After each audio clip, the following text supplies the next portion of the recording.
Okay, it's 6 p.m. Eastern Time. We'll go ahead and get the net started.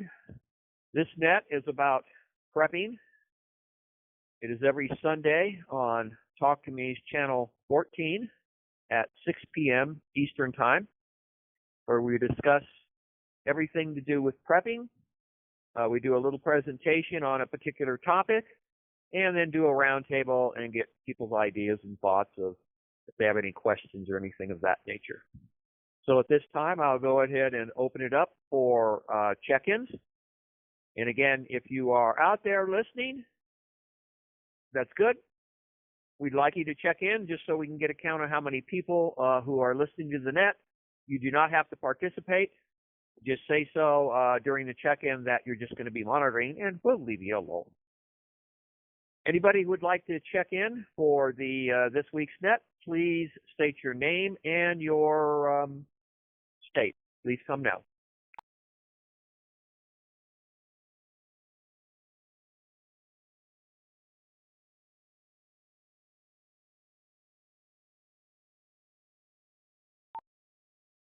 Okay, we're going to go one more time.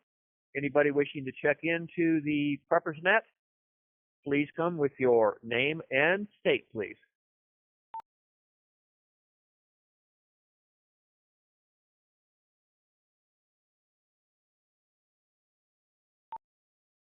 Okay, it looks like we're going to have a little bit of a light net tonight, which is perfectly fine. So what we'll do here, I'm going to break one more time, and then we'll go ahead and get the net going on. One more time. Anybody else wish to check into the net? Please come now.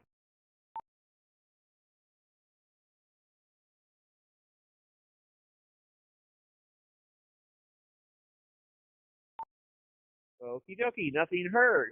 Well, at least I won't have to be talking to myself tonight. I do have a check-in. And I talk to myself all the time. Just ask my cats. They just don't answer back. Okie doke. Let's go ahead and get going here. Let me do a quick break. Okay, today we're going to be starting the All About Electricity series. And this will be a many part series. It could be up to 8 parts or more. So what's coming? Part 1, which we'll be doing tonight, is saving electricity at home. Part 2 will focus on saving electricity in the wild, which covers those who will be bugging out. Part 3, we're going to discuss generators. Part 4 deals with batteries and will cover small portable use and medium-sized batteries. All right? The rest of the parts have not been created yet, but should be. Part 5 is large batteries. This part may only cover the use of lead-acid batteries. Part 6 should cover lithium storage batteries. And I still don't know how many more parts will be needed to cover using large battery banks, solar panels, charging, monitoring, and maintaining a lithium battery bank. It's going to be a wild ride. There will be much more information on the expanded presentations that I post to our YouTube channel, so be sure to watch them. Many will have links to items discussed posted in the video description of the expanded presentation. Now on to part 1. I'll do a quick break to see if we have any little bit late check-ins. Break. Anybody wish to check in and register for the net tonight, please come with your name and your state.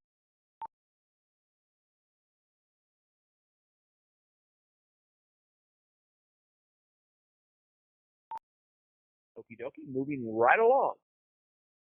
This specific topic is geared towards those of us who will bug in at home or will be bugging out to a fixed location with a permanent structure, like a house or a cabin. We will cover the needs of those who will be heading to the great outdoors in saving electricity in the wild, topic of All About Electricity. Now, when problems arise due to grid down situation, how should you use the electricity you have, whether created by a generator or by a battery bank charged by solar? First, you must realize you cannot use the same amount of electricity as when the electric grid was working. Break.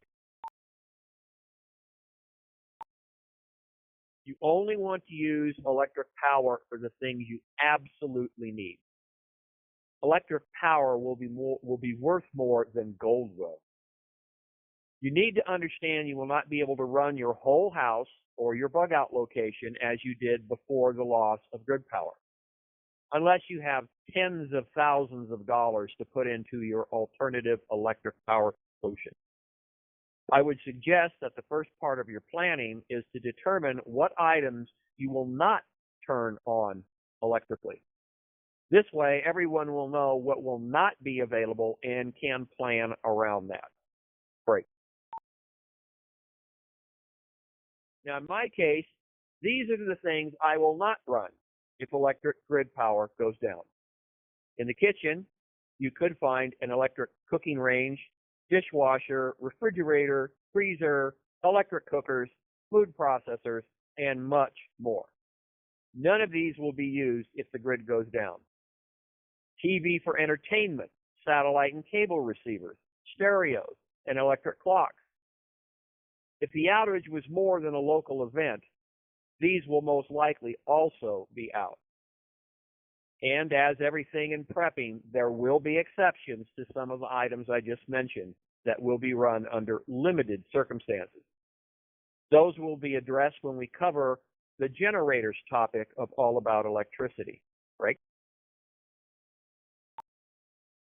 Most of the don'ts will be easy, as if the grid is down, there will be no power to those items through your house wiring. To run the electric things you need, you will have to connect them directly to your alternate power source.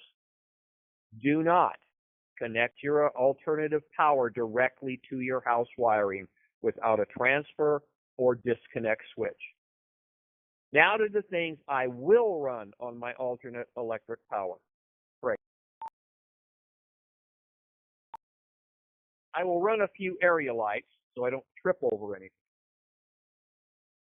There are many options here, and we'll have many more details about lights in the All About Lighting topic.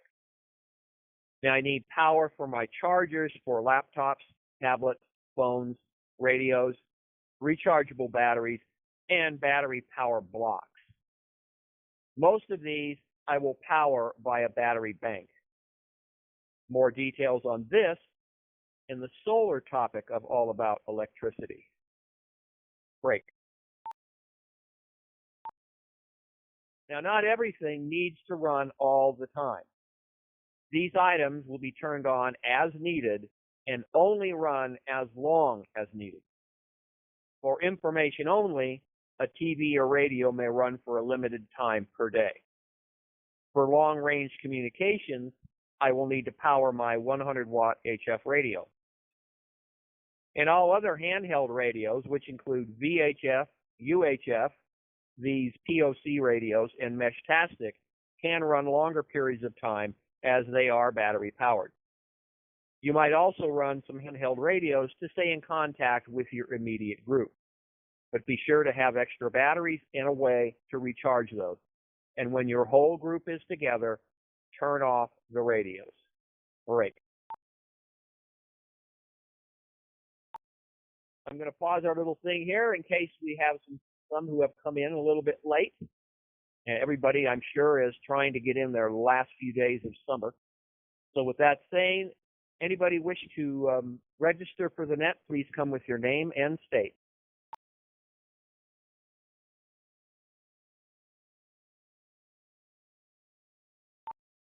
Nope, I guess everybody's out, which I should do, except we're really cold here.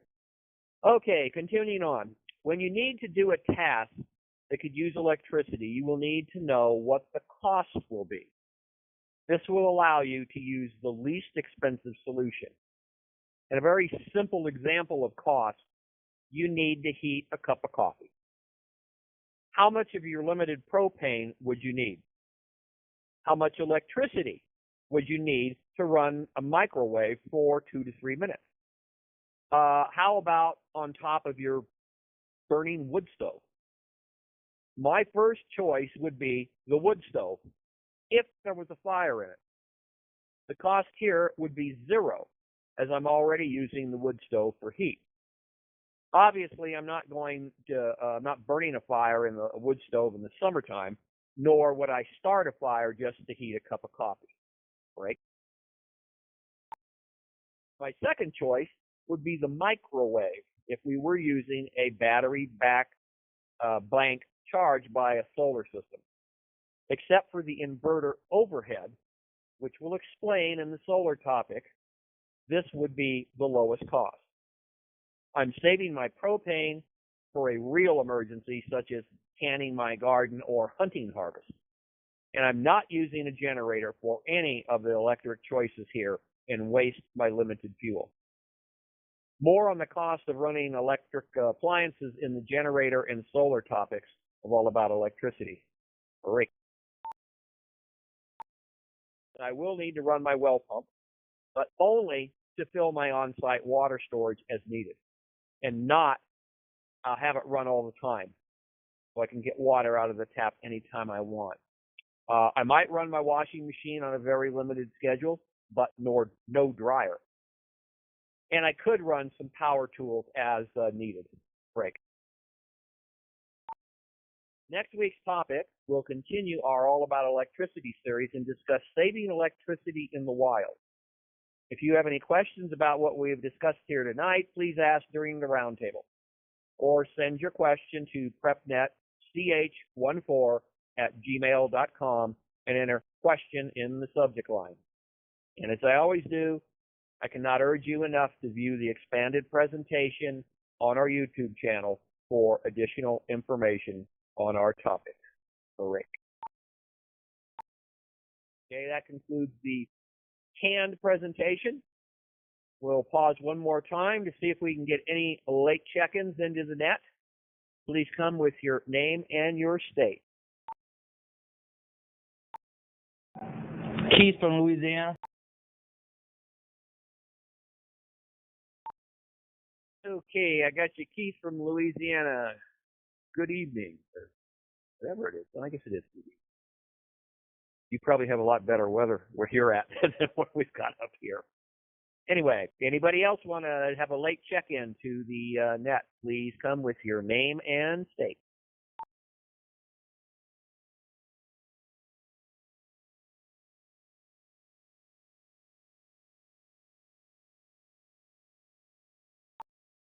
Okay, hearing none, then let's go ahead and throw it over. And just for everybody's information, it is 34 or 37.4 degrees here where I'm at.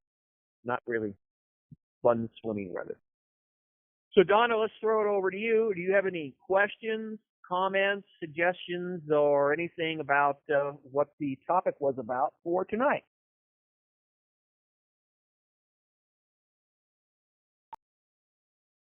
This is a subject that's tough for me to because I don't understand a lot of the what am I trying to say? The ins and outs of electricity, like solar and stuff. Okay, yeah, and that's one of the conundrums I had is you can't cover it all in one time. I would be bloviating for 2 hours, and it would be so much information. That is indeed why we broke it up. So the first part here was you need to really look at what are you not going to run. And that makes it easier because, okay, I'm not running the TV to watch, Jerry Lewis or movies or anything like that, and I'm not going to run this and I'm not going to run that, and because my limited electricity needs to go for stuff that's very, very important. And then again, we will discuss and build upon that throughout the thing. When we get through with this, you will have a pretty good understanding of generators, solar, battery chemistries, all that type stuff. So just hang in there. And again, I'm going to push, go watch the expanded videos, because each video from now on is going to have more and more and more information than what I can provide here because it's a very complicated subject that really doesn't lend itself well to just a talking voice. Any other comments you want to come in on that, Donna?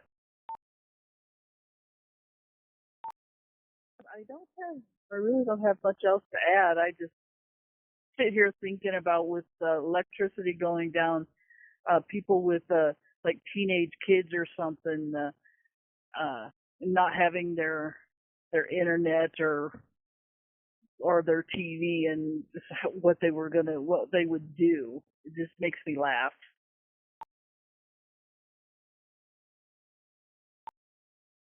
True, and I don't want to get into because it's a sore subject. When things go bad, your leisure time is going to be much less than what it is now, because there's going to be other things that everybody in the household is going to have to pitch in to do.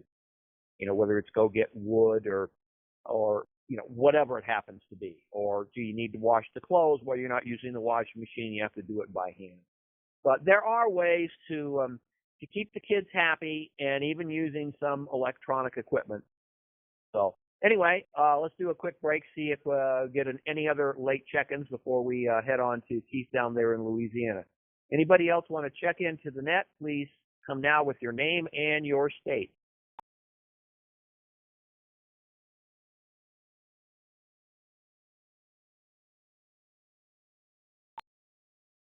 Okay, nobody heard. Keith, let's throw it off to you. Did you get a chance to hear a decent portion of the presentation? I sure did. I actually heard the whole thing. I was just having issues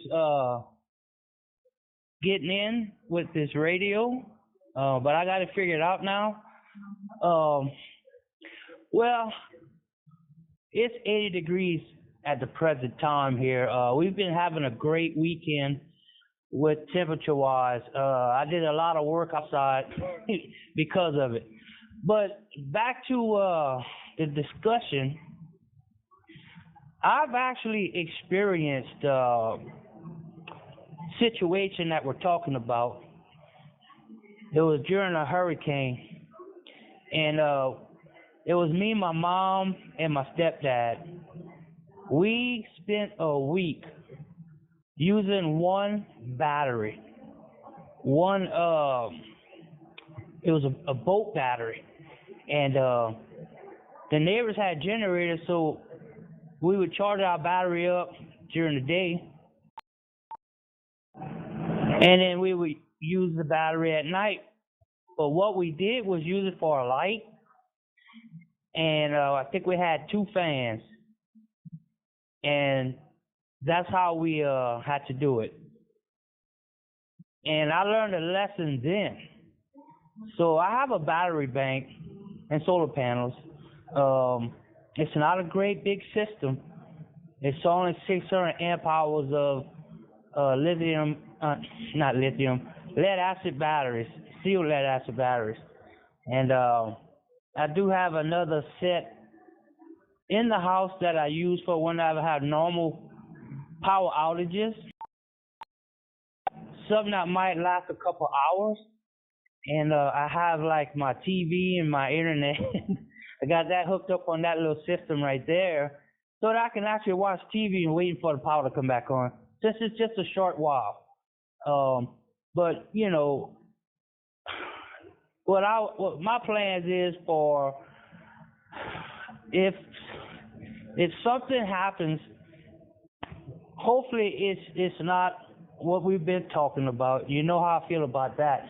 But a simple hurricane, I would just use my daytime to charge my batteries and charge any little batteries that I have to charge, and I would just use my lights and fans at night to conserve battery. And I also have a one of these portable ice chest freezer things.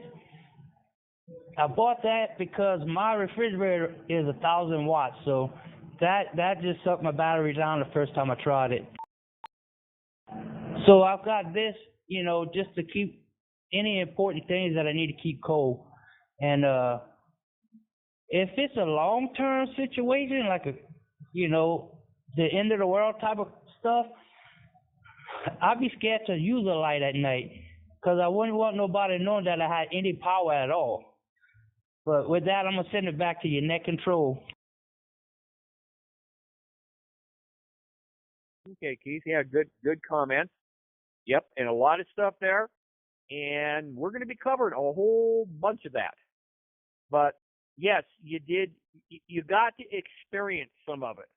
And so now, I mean, you already know this, is you do need to know what you need to run so you can determine how big my battery bank needs to be, or how big my generator needs to be, how much fuel I need to have for the generator, how am I going to recharge it, how long is it going to take to recharge it, all of these things. So this is good, so everybody who's actually gone through something, even like I recounted a while back about my frozen line from my well, it wasn't something, it did affect me, but it wasn't like, it was a hurricane and did it. But it allowed me to determine whether or not all of my plans actually worked. And actually, they did. Great. And out of curiosity, how does that battery, or how did that battery powered ice chest thing work? Because that's kind of something most people don't think about, and I don't think about using that as leftovers. It's you need to start learning how to cook so the meal is completely done. But many people will have medical needs, such as insulin, that needs to be refrigerated. So how well did that work? Well, it's a 12-volt system. And there's a converter to make it 110. But it would be used for my dad, he's on insulin, so he needs to have that refrigerated. It be used for things like that. I mean, you just have to hook it up to a battery. It'll run for a few minutes, and it'll just shut down and just kind of keep that temperature going.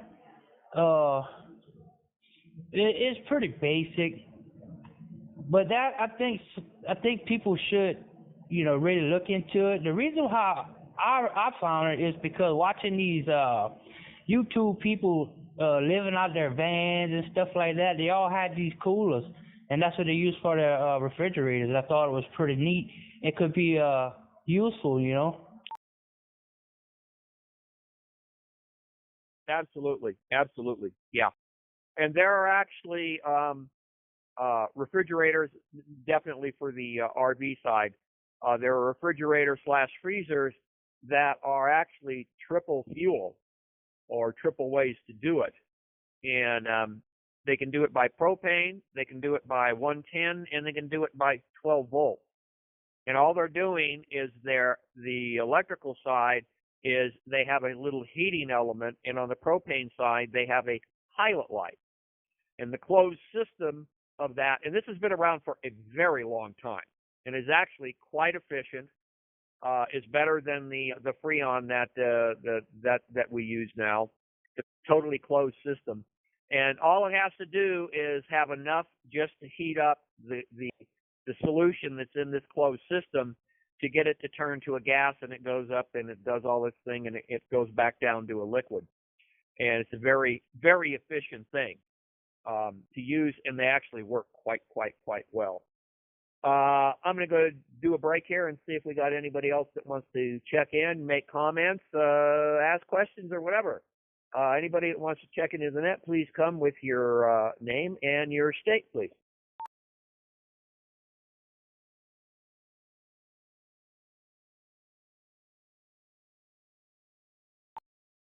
Okay, hearing nothing. Okay, let's go back up and let's throw it out to Donna there. Any comments on anything? Anything that Keith said, or anything that popped in your mind as we were talking? Oh my goodness, Keith, I can't even imagine living in an area with the threat of hurricanes. That just terrifies me. I lived when I was real little, my family lived in Oklahoma where there was tornado threats a lot. Just scary, scary.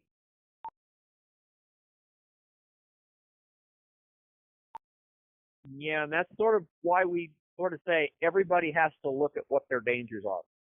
You know, I come from California, and we were actually on top of the San Andreas Fault. So our big thing was not tornadoes, hurricanes, maybe flood possibly, in a really, really bad situation. It was earthquakes. And we've had relatives come from, the Midwest that are used to tornadoes, and they were just deathly afraid of the earthquakes. And it was like, well, no, earthquakes aren't that big a deal to us. I mean, even big ones. And I wouldn't want anything to do with a hurricane or a tornado. So it's we all have to figure out what we're doing. Keith, let's go ahead and throw it back to you.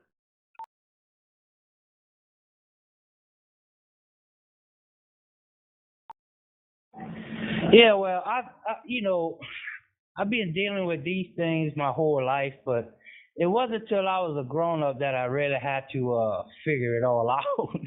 you know. Um, but after that one incident, I bought me a generator, and I started looking into solar. So my first solar set that I bought was, I think it was two 100-watt solar panels and two 100 amp hour steel lead acid batteries. And I just played with that for a long time. I run an air conditioner off of solar panels, man. And I know we're gonna get into solar panels and stuff, but one thing I've learned, if you really need power at night, you need to get a big battery system. But if you can't afford to get a big battery system, try to get as big of a solar panel setup as you can, because all those extra panels, for one, it'll charge your battery system up quicker, and then you can actually use the stuff during the daytime to wash clothes and things like that. So, I have 600 amp hours of battery, which is not a big system. But I have, I think it's 11 or 1200 watts of solar. And I'm going to increase that, because, you use daytime to do what you got to do, and you just use the nighttime to sleep. That, to me, would be the best way to do it. And, of course, we're not going to be able to run an air conditioner. I timed out. Yeah, you can't run an air conditioner because you're gonna drain your stuff out quick. You can run it during the day if you have a big, setup. But use fans at night and just suck it up the best you can if it's the summertime. Wintertime, that's something that I never really thought of. Because I can't run no heat off of that. And of course, if it's just a week without no power, yeah, I got a generator for that. But if it's a end of the world type synopsis, yeah, I don't know how we're gonna figure that one out. Right. Yeah, you got your head screwed on right. You're thinking about all the right things there. And hopefully, by the time this series ends, you'll have a much better understanding on the solar side. You're using you've got 600 amp hours of deep cycle batteries, marine batteries. They're actually meant to be pulled down. The battery that's in your car is meant to produce high amperage for a very, very short period of time, and then to get charged back up and topped off. It's not meant to be constantly drained. Yeah, I'm going to sort of cheat a little bit further on in a battery session. Is lead acid batteries actually are considered to be dead at 50% state of discharge, which means your 600 amp hours, you're really only going to get 300 out of it, and without damaging the batteries, and you're only going to get 200 to 500 cycles that cycle out of it before they have to be replaced. Where if you do lithium iron phosphate, you can get 4,000 to 15,000 cycles out of a battery, and you can, if you go from full charge to full discharge, which is not 0 volts, by the way. You can get the full whatever the ampere hour rating is, but we'll definitely get into that. And yeah, you've got the right idea. You got to, like I say, you got to figure out what you're going to run. You don't run the air conditioner. Gee, there's a thing they've had for a long time. I can't remember what they call it. Windows. Yeah. You open Windows, and hopefully you'll have a breeze.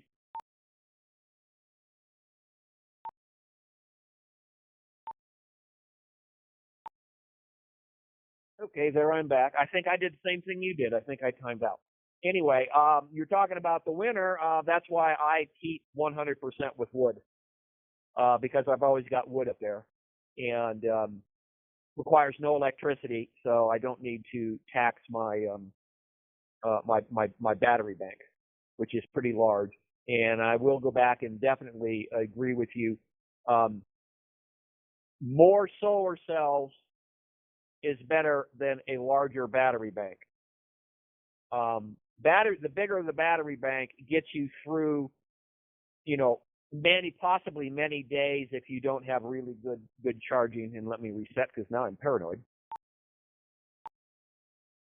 But you need to recharge them, and a lot of people think, well, gee, I get up at 6 o'clock or 7 o'clock in the morning during the summer, and the sun's out, and it doesn't go down until 9 o'clock. I mean, it's charging all the time. Well, I got news for you. You throw meters on these things, and you've probably done this. You say you got like 1,000 or 1,100 watts of solar power. You're not getting that 1,000 or 1,100 watts of solar power back into your batteries all day long. It's going to peak. The sun's got to really be perpendicular to the panels. There's a whole bunch of things in it. So the bigger or more you can have out there, the faster you're going to be able to charge the thing up. And let me break here real quick. And I totally agree with you on, in fact, as we've discussed this, about during the daytime when your solar panels are producing electricity to charge your battery bank, that is definitely the time to do your most heavy load thing, to do a load of wash or, something else that might end up using a lot of power, because hopefully you'll be bringing enough in to at least cover all or part of that cost, quote, to do it. So yeah, you've got the right idea. Anyway, let's see if there's anybody else who wants to check in or make any comments. Please come with your name and state.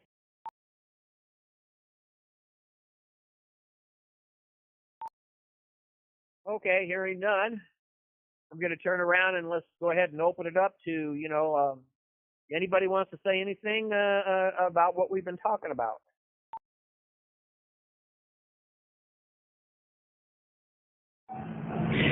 Hey, and I do know all about this, what you just telling me. I've researched this for a long time, and I know exactly what you're saying. But I do plan on changing to the lithium batteries,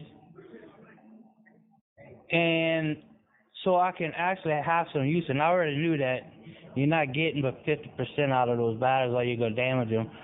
But yeah, this was just what I had at the time. They didn't have what they probably had it, but you didn't see nothing about no lithium batteries back when I started this. And once I had invested what I did, I'm like, wow, a battery was $1,000 back then when they started, bringing them out. But they've dropped in price since then. But yeah, I plan on upgrading all of my system to get, a better system. Unlike people that they get these solar panels on their houses and they don't have a battery system with it. It's just pushing their electricity back to the grid so that their light bill could be cheaper. And I'm like, well, what happens if the power goes out? They don't work. So it's kind of a waste of solar panels to me anyway. But yeah, I know Edgar. He has a Falcon. He actually has a battery system in his house with his solar panels. He's got Tesla batteries, so he's actually got a good system. Yeah, right. Yeah. No, that definitely sounds good, and I totally understand. My son and I started this the research into the solar thing many years ago, and we researched for 2 years before we bought anything. And in that 2-year period of researching and finding out all the ins and outs, because I don't believe these things of oh, go buy this and you just put this solar panel out here and it'll run everything. Well, it's a bunch of garbage. That's not really what happened. It's just a marketing thing. By the time we got ready to purchase, that's when the lithium ion came out.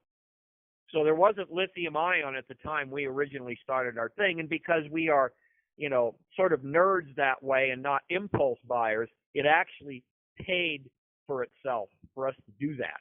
And yes, I agree. Those lithium ion batteries were very expensive in the beginning to get grade A batteries, but they have really come down now. And let me reset real quick. I'll just give you an idea. I built from cells. So they are 3.2 volt lithium ion, or not lithium ion, no. Lithium iron phosphate. Those are the ones you want to get. But I built with those cells 24 volt banks. And there's a reason for that, and I'm probably not going to get into that now. And they're 280 amp hours for that pack at 24 volts. I have 9 of those in parallel into a very large bus bar, and that can give me a lot of power for a long time. And I'm even thinking of adding even some more to them. But yeah, you're right. The lithium ion is the way to go, and think about expanding your system. Let me break.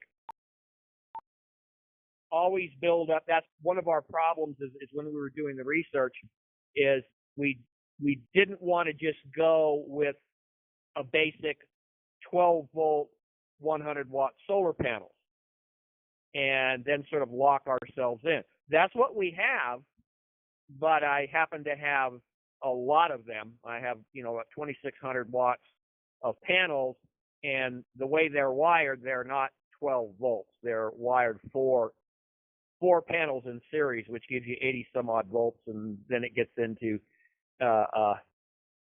MPPT controllers and charge controllers and all that other stuff. But hopefully by the time we get through this, or if nothing else, it'll hopefully just reaffirm what you've learned over these years looking at that stuff. Let's do a quick break, see if we have anybody that wants to check in and jump into the fray. Please come with your name and your state.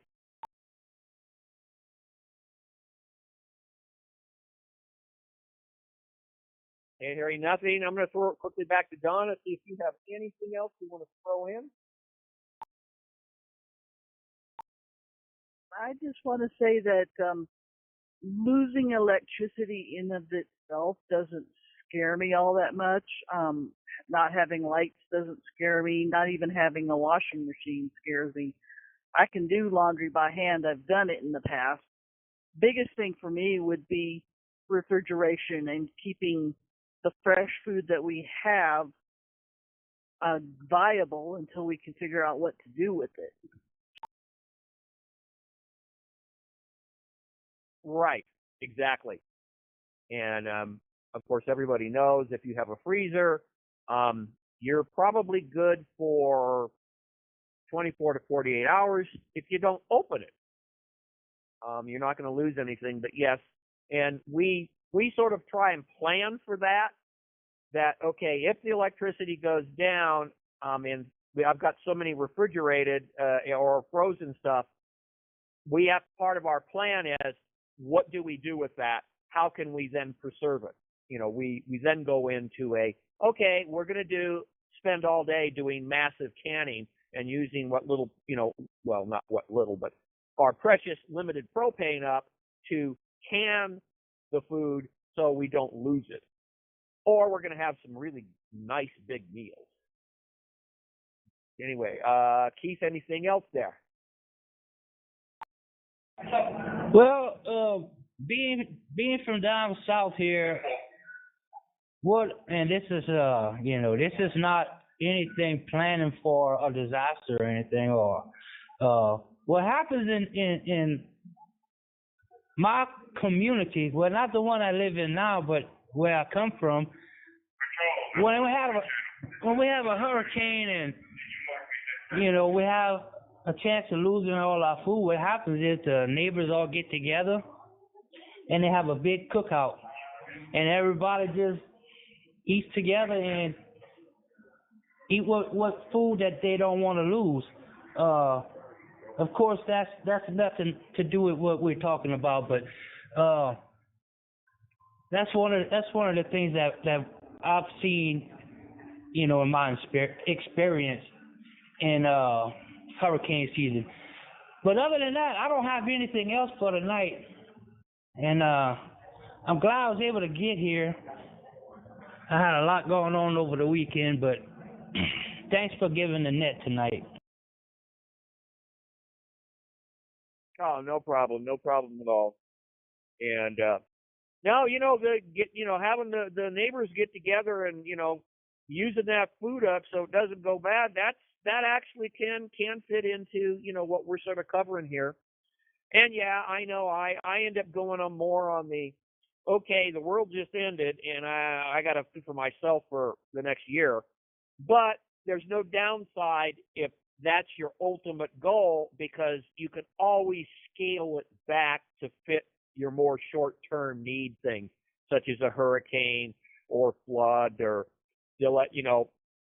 airplane flies into your electrical substation and you're not going to have electricity for a week or 2 weeks. You can always take your big, long plan that, okay, I've got stuff that can sustain me for 3, 4, 5 months, but it's very easy to roll that back to, to a week or 2 weeks or whatever. So again, there's no downside to this. It's just you got to think about what is it that you need. Obviously, you don't need to make sure that you have cords and cords of wood out there, because it's not going to get 20 or 30 degrees below zero temperature, not wind chill. Our wind chills hit, minus 50. So, but we all have to do. So, with that, if everybody's done for the week, and let me break, so I don't time out. Considering we only, the last couple of weeks we've only had 2, we've still had a really good net. It's 45 minutes into it, and I think it's been very, very productive. So with that, like I said, we're going to do if you're bugging out, and I know I think everybody here that's on, we're not bugging out, we're bugging in, but there are things to consider if you do indeed have to leave for some reason, to think about on the electrical side. So with that, I'll go ahead and I'll return the channel to its normal use, and hopefully we'll see everybody back here next Sunday, 6 p.m. Eastern Time.